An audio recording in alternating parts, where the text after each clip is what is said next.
when real estate agents take what they do in the real world and move it onto the social media aspect with technology, they sometimes forget that social media is very different from the way we first looked at the web. When websites first came out, it was a big commercial about the agents, and that's not the way you can use social media. If you want to kind of think about how you split up your time, it can't all be about use me, I'm the best listing agent, use me, I'm the best buying agent. It's got to be maybe 1/4 of saying here's the information that you can share, and 3/4 of engaging with people and commenting on what's happening in their life, sharing things with them, liking their posts. So it's much less egocentric from what many agents were used to before social media came into play.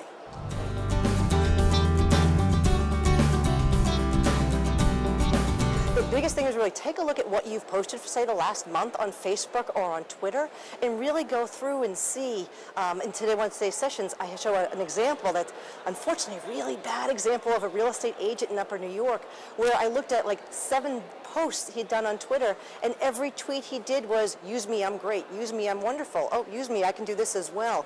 And there wasn't a single tweet in about 2 weeks' time for this guy where he actually conversed with anybody else. So if you're just talking to yourself, you've got a problem and you're not engaging people.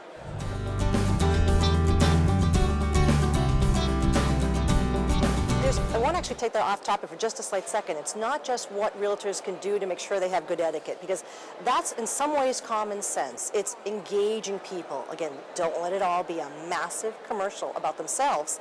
The second thing, though, that I find for real estate agents that they do in social media is they sometimes let it overtake their entire day. So you can't be out there helping people buy and sell real estate if you're spending all the time on your phone or your iPad or your computer and updating Facebook and Twitter. So a big thing for many agents to realize is that you can schedule posts in advance so that you can take maybe 1 hour on a slow day, set everything up in advance, and then just check in once or twice a day so you can comment and engage with those people, and again, with the things that they're doing and what's going on in their life, and do it in a way that doesn't totally interrupt the realtor's life.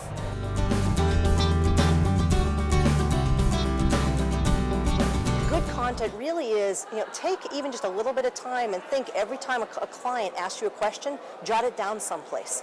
Because the things that are going to engage your people who are following you on Twitter or your friends on Facebook are going to be those same questions that everybody has about real estate. And those of us in the business sometimes forget that what for us is really easy because we do it constantly is a really big revelation. So I had a client once email me and say, is this a good time? Should I refinance? Well, I ended up putting it into a post on Facebook and talked about why I thought it was a good time to refinance, and ended up getting 15 people commenting on it saying, I had the exact same question. I'm so glad you decided to talk about it. So that's one really good way, is just real-world examples of what's happening with your clients. Another is there are some great sources out there like